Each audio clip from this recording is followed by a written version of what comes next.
सोमवार के दिन तू मेरे मंदिर के दरवाजे पर चौखट पर बैठ जाना, और दूसरा प्रतिदिन शाम के समय पर तू बेलपत्री के पेड़ के नीचे बैठ जाना। जो तेरी बेल वृक्ष के नीचे सेवा करने आए, जो शंकर जी के मंदिर में सोमवार को जल चढ़ाने आए, उसका जो पात्र जल चढ़ाकर जब वो घर लेकर जाए, उसके पीछे पीछे पात्र के पीछे पीछे तू जाना और उसके घर में लक्ष्मी का भंडार भरकर आए। लक्ष्मी बेलपत्र के वृक्ष के नीचे तू विराजमान हो जा। उस बेलपत्र के वृक्ष के नीचे जो कुंवारी लगाए, सेवा करे, चाकरी करे, एक बेटी को जैसे बड़ा करते हैं वैसे बेलपत्री के वृक्ष को जो बड़ा करे, बेलपत्री के वृक्ष का जो पालन करे, पोषण करे, उसकी संभाल करे, उस बेलपत्री के वृक्ष को जैसे जैसे वो उन्नति करे वैसे वैसे उसके घर में समृद्धि बढ़ते जाए। जिसका खुद का मकान नहीं है, खुद का मकान नहीं और किराए के मकान में रहते रहते जिंदगी बीत रही है, खुद का और बहुत दुख का जीवन चल रहा हो, बहुत कष्ट का जीवन, बहुत अपना खुद का कोई मकान नहीं, मान लो प्लाट है पर मकान बन नहीं रहा, या कोई प्रॉपर्टी अपनी नहीं बन रही, तो हम इस व्यासपीठ से कहना चाहेंगे कि एक प्रयोग अवश्य करिएगा, एक प्रयोग अवश्य।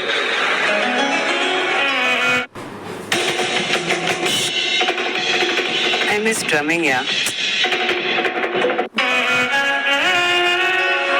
अपने आसपास के 5-6 बेलपत्र के वृक्ष देख लीजिए। अपने आसपास के नजदीक के 5-6 बेलपत्र के बड़े बड़े वृक्ष देख लो या छोटे वृक्ष देख लो। उन 5-6 वृक्ष को धीरे धीरे उनकी सेवा करना प्रारंभ करो, उन वृक्षों को बड़ा करना प्रारंभ करो, उन वृक्ष के नीचे सफाई करना प्रारंभ करो, उन वृक्ष को जल देना प्रारंभ करो, उन वृक्ष को आप खाद देना प्रारंभ करो, उन वृक्ष की सेवा संभाल करना प्रारंभ कर दो, उस वृक्ष के नीचे बुआरी काटना प्रारंभ कर दो, झाड़ू लगाना प्रारंभ कर दो, उस वृक्ष के नीचे सफाई करना प्रारंभ कर दो। उस बेलपत्री के 5-6-7 वृक्ष को आप गोद ले लो। गोद लेना मतलब मैं इसकी सेवा करूंगा, मैं इसमें जल दूंगा, मैं इसकी खाद दूंगा, मैं इसकी सेवा करूंगा, कुछ मत करो, बस केवल इस शरीर से उस बेलपत्र के वृक्ष की सेवा करना रोज प्रारंभ कर दो। 6 महीना इंतजार करना और 6 महीना लगातार सेवा करना, 7वां महीना आपका और हमारा, और बताना कि भोलेनाथ ने प्रॉपर्टी दिलाई कि नहीं दिलाई और आगे बढ़ाया।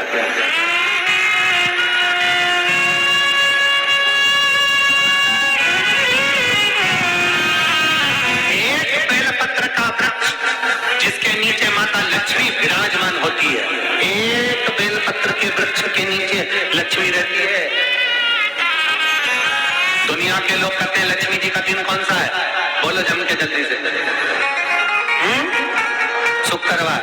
दुनिया के लोग कहते हैं लक्ष्मी जी का दिन शुक्रवार है, पर माता लक्ष्मी से पूछा जाए कि तुम्हारी माता ख्याति देवी नारायण भगवान के साथ तुम्हारी शादी नहीं कर रही थी, शंकर को लक्ष्मी दे रही थी, तब तुमने भगवान शंकर से विनती करी, बोले बाबा मैं नारायण से प्रेम करती हूँ, भगवान नारायण से मेरा विवाह हो, तो माता ख्याति देवी से शंकर भगवान ने विनय कर कहा कि लक्ष्मी जी का विवाह नारायण के साथ कर दिया जाए। भगवान नारायण के साथ जब लक्ष्मी जी का विवाह हो गया, तब लक्ष्मी जी हाथ जोड़कर बोलती है, बाबा मेरा विवाह नारायण के साथ हो गया और मैं आपके चरणों की सेवा करना चाहती हूँ, बाबा आप कृपा करिए कि मैं क्या करूँ आपके लिए। शंकर भगवान कहते हैं लक्ष्मी बस 2 चीजें कर दे, एक सोमवार के दिन तू मेरे मंदिर के दरवाजे पर चौखट पर बैठ जाना, और दूसरा प्रतिदिन शाम के समय पर तू बेलपत्री के पेड़ के नीचे बैठ जाना। जो तेरी बेल वृक्ष के नीचे सेवा करने आए, जो शंकर जी के मंदिर में सोमवार को जल चढ़ाने आए, उसका जो पात्र जल चढ़ाकर जब वो घर लेकर जाए, उसके पीछे पीछे पात्र के पीछे पीछे तू जाना और उसके घर में लक्ष्मी का भंडार भरकर आए। लक्ष्मी बेलपत्र के वृक्ष के नीचे तू विराजमान हो जा। उस बेलपत्र के वृक्ष के नीचे जो कुंवारी लगाए, सेवा करे, चाकरी करे, एक बेटी को जैसे बड़ा करते हैं वैसे बेलपत्री के वृक्ष को जो बड़ा करे, बेलपत्री के वृक्ष का जो पालन करे, पोषण करे, उसकी संभाल करे, उस बेलपत्री के वृक्ष को जैसे जैसे वो उन्नति करे वैसे वैसे उसके घर में समृद्धि बढ़ते जाए, उसके घर में वैभव बढ़ते जाए। ये शंकर भगवान माता लक्ष्मी से करे, भगवान माता लक्ष्मी से करे। तो भस्म अगर शिव के मंदिर में भस्म मिल जाए, शंकर पर चढ़ी हुई भस्म अगर मिल जाए तो, और अगर भस्म ना मिले ना तो शंकर के जो शंकर भगवान का जो शिवलिंग है, शिवलिंग के आसपास में जो जलाधारी है, यहाँ अगर भस्म ना मिले तो इस जलाधारी पर अपना हाथ स्पर्श कर कर अपने तन पर उसको लगाकर जरूर। भस्म एक शंकर पर चढ़ा हुआ जल, दूसरे नंबर पर है शंकर पर चढ़ी हुई ये दो स्पर्श जरूर। स्पर्श एक भस्म का एक बड़ा सुंदर चरित्र आता है। दूसरा, जिस भूमि पर बैठकर कथा सुनो उसकी रज को अपने मस्तक पर थोड़ा सा लगाकर अवश्य जाओ तो जीवन का एक आनंद है। और शंकर के मंदिर में जाओ तो दो चीजें अवश्य लेकर आओ। पहला, शंकर जी पे चढ़ा हुआ, जम के बोलो, जल अवश्य लेकर आओ, क्योंकि जब तुम जल लेकर आते हो, पात्र लेकर आते हो, तो मेरा महादेव लक्ष्मी जी को तुम्हारे पीछे पीछे तुम्हारे घर तक भेज देगा।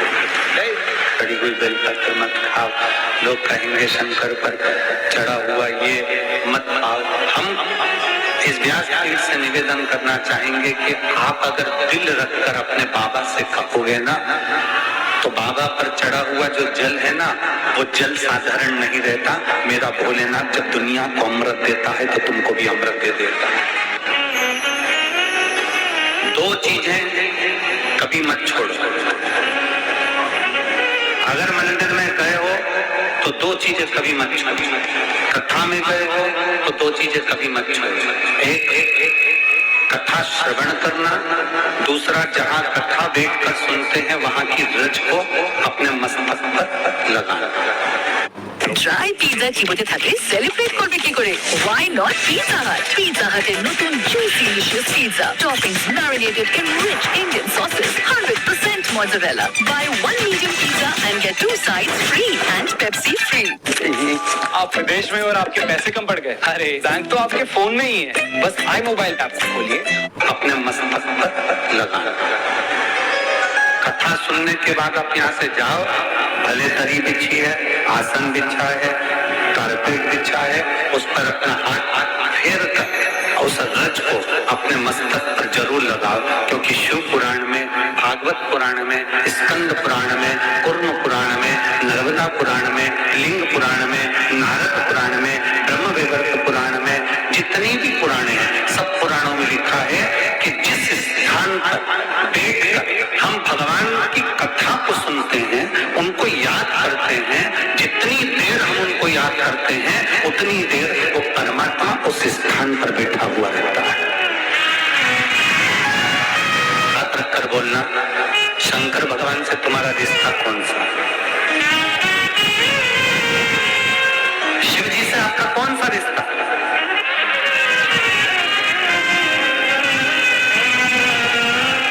शंकर भगवान को आप क्या मानते हो? हमने आपको एक संबंध बताया था कि सीहोर कुबेरेश्वर धाम आपका मायका है, तो हम आपके भाई हैं, तो शंकर भगवान आपके पिता हैं, आपके बाप हैं, आपका बाबा है, आपका दादा है।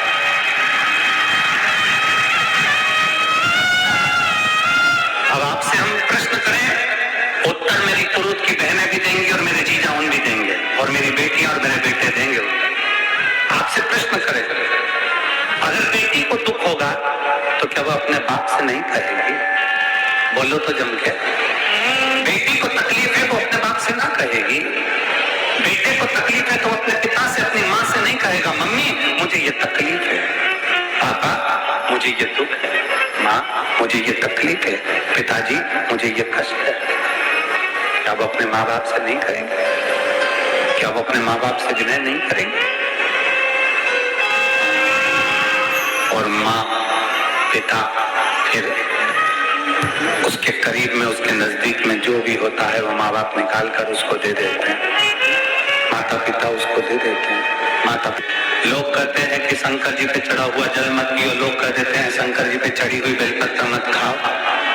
कोई इस बहन से पूछे, सुनीता सोनी से, कि शंकर पर चढ़े हुए जल से उसकी गांठ जो डबल से उसके शरीर में आ गई थी वो समाप्त हो गई। तो जरा विश्वास करिएगा कि एक बेटी अपने माँ बाप से ही तो कहेगी में जो होगा वही तो अपनी बेटी को देगा दुख को मिटाने के लिए। तो मेरे शंकर भगवान के पास तो उसका चढ़ा हुआ जल है। दूसरा, जिस भूमि पर बैठकर कथा सुनो उसकी रज को अपने मस्तक पर थोड़ा सा लगाकर अवश्य जाओ, तो जीवन का एक आनंद है। और शंकर के मंदिर में जाओ तो दो चीजें अवश्य लेकर आओ। पहला, शंकर जी पे चढ़ा हुआ, जम के बोलो, जल अवश्य लेकर आओ। क्योंकि जब तुम जल लेकर आते हो, पात्र लेकर आते हो, तो मेरा महादेव लक्ष्मी जी को तुम्हारे पीछे पीछे तुम्हारे घर तक भेज देगा। दो चीजें लेकर अवश्य आओ। और शिव पुराण में जाओ तो दो चीजें लेकर अवश्य जाओ। पहले नंबर पर शंकर की कथा और अपने अंदर विश्वास कि मेरे महादेव की मैंने कथा सुनी है, अब मैं भटकूंगी नहीं। सारी दुनिया में मैंने ठोकर खा ली, अब कहीं ठोकर नहीं खाऊंगी, अब तो दरवाजे पर महादेव के